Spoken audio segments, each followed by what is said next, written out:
Arun's promise. The village of Siddapur was known for its quaint charm, but within its narrow streets stood an old, crumbling house that held a story of love, resilience, and hope.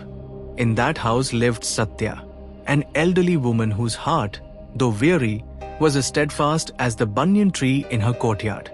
6 years ago, Satya's life had been solitary.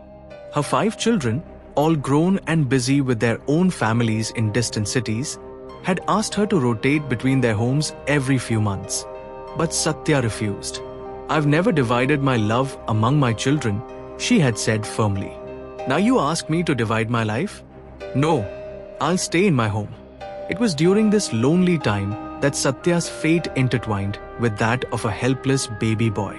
She had heard cries near the riverbank one rainy evening and rushed there to find a newborn abandoned in a dustbin.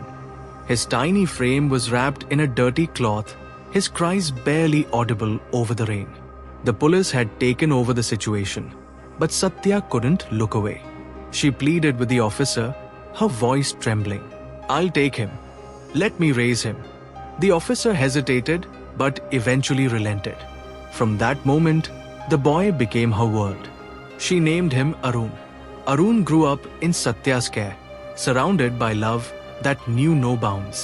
She nurtured him, taught him kindness, and shielded him from the harsh realities of the world.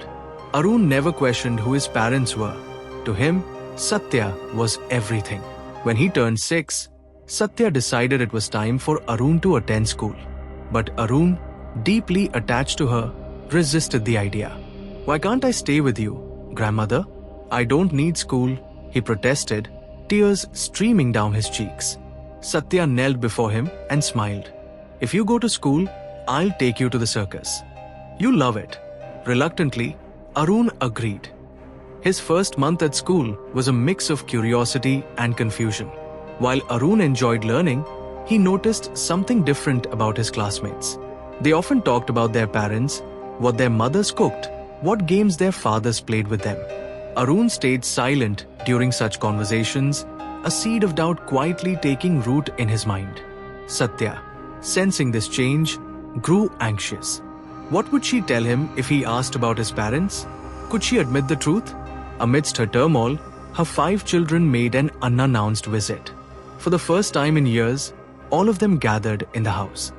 Satya was surprised, but soon realized their visit was not one of affection. When they saw Arun, questions turned into accusations.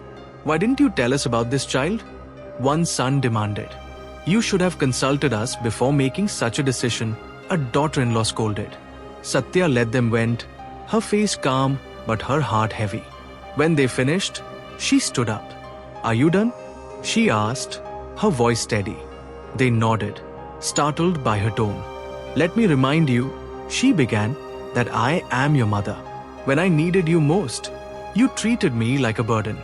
You wanted to pass me around as though I were a piece of furniture. Did you ever ask how I felt? No.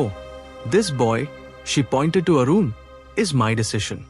He brought light into my life when you left me in darkness. I owe you no explanations. Now, if you cannot respect my choices, leave and do not return." The room fell silent. Her words carried a finality that none dared challenge. The next morning, her children were gone. Satya resumed her life with Arun as though nothing had happened. But the incident left her wondering how to answer the questions Arun might eventually ask. One day, as Satya helped Arun brush his teeth before school, he looked at her through the mirror. "Grandma, where did your guests go? I didn't see them this morning. They had work to do, so they left early," Satya replied softly. Arun nodded, then said, "Grandma, my friend Shashi says his parents always fight. He told me he's tired of it and wishes they'd stop." Satya's heart ached for the boy. But before she could respond, Arun continued, "I'm glad I don't have that problem. It's just you and me, Grandma. We're happy, right? Please never tell me who my parents are. I don't want them in my life." Satya froze, her eyes filling with tears. The answer she had feared needing to find was right there, given by Arun himself. She kissed his cheek and whispered, "You are my world, Arun.